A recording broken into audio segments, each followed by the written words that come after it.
euskalduna garanak eta euskara inporta jakun hori ez bagara etortzen, zein etorriko da, ez? Azkenean nik nahi dut herri euskaldun baten bizi, nahi dut euskarak aurrera itxea, eta nik albatzo zerrein horren alde, hemenengo naiz. Ikusi aldabe, euskara erabilgarria dela, azkenean zuebren erreferentia bazara eta ikusten da, ostras, pertsona horrek euskaraz eitzen dago, edo euskaran leko esfortzua eitzen dago gainera.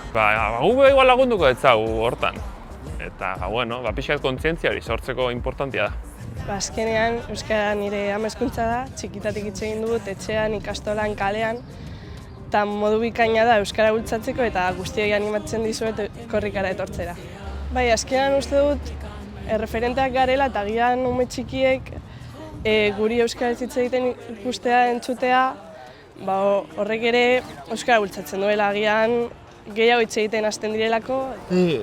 Beti esaten dudan euskara altxor bat da euskaldurentzako eta euskara gehiago egiteko korrika hemen gauz.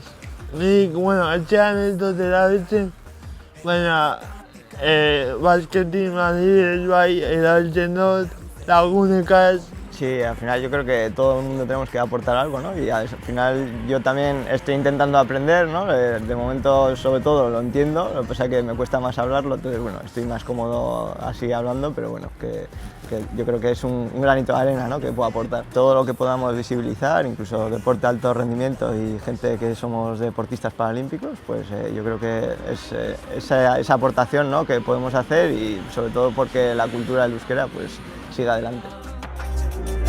Junkeraren fandango berri bat bezala, bidaia berri bat. Kirolean ere! Euskara!